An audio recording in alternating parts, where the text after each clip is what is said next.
Good afternoon everybody, and a warm welcome to Barrager. And today I have a layout update for you, short and sweet, and it's to do with the fueling depot. And just firstly, before we go there, I just hope you've all had a very Merry Christmas and you've got everything that you wanted. So without further ado, let's head down to the fueling depot. So here we are at the fueling depot, and this is the first day I've had off over the Christmas period, and it's been a very productive morning on the railway, and I've done a fair amount. This part hasn't really had too much to done. I'm still trying to see whether or not I'm going to live with the colour on the left or the colour on the right, but I'm thinking it's going to be that one there.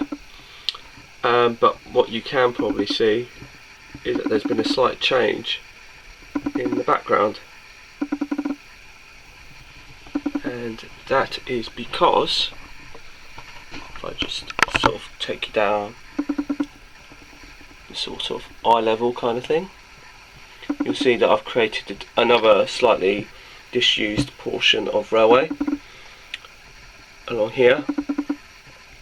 And the point of this piece of track here is that basically it was connected to this point here, but they've lifted up the track to create a bit of yard space. They've left that piece there. It's been left like that for many years, and so now it's become all overgrown and mucky and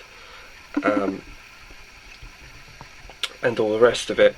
So personally, I actually like this a lot. Actually, I mean, it's still drying in places, so there's a bit of white where the glue is still a bit wet, but basically I've opened it up even more and basically made it even more overgrown. I might even add some more to it as we go along, just to even build it up some more. I've also experimented with painting this buffer here, so you obviously can see the difference between the one on the left and the one on the right. The one on the left is the one that's currently in use, and the one on the right is supposedly rusty. It's the Humbrol rust colour. I'm not sure about it yet, but we'll see how we live with that.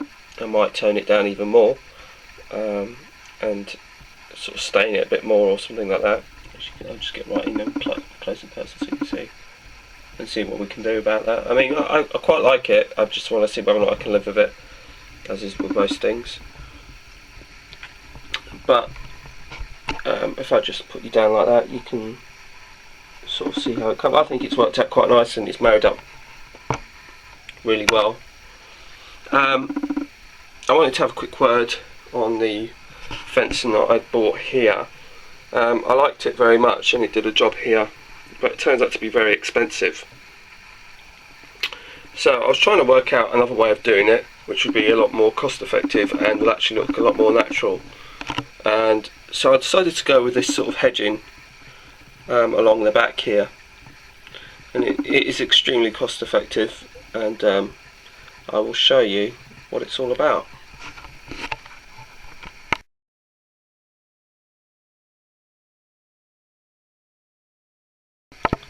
So here we are on my table, and this is nothing more.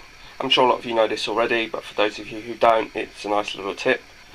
This is a scouring pad, or what was a scouring pad, and like I said, if you just put them all together, you can sort of see where I'm coming from. So you just go to Sainsbury's, Tesco's, or wherever you go and shop, do your weekly shop, and just get yourself some cheap scouring pads and cut strips off of that, and that turns into a nice little hedge. Now, to get, obviously they're very pliable and you can move them and bend them and all the rest of it, but to get them to sit straight away, what I've done is I've got a nail, and if you see the sort of depth, you can actually push a nail through there and let it come through the other side. And this is one I just did earlier in Blue Peter style. And then basically you drop it down like that and bang it into the board, and then it will just stay straight or to the shape that you want. And then what I've done is on the top of that I've used Woodland Scenics fine leaf foliage sort of matting strips that you can tear off, and went over that. and that created the hedge and the height in a very cheap, cost-effective manner. I mean, these scarrels, like I said, it doesn't have to be an expensive one, it's literally just a cheap basic one. You know, it cost you next to nothing, under £1. For a pack of however many, and depending on how much hedging you need, the more you do, obviously, the more cost effective it becomes.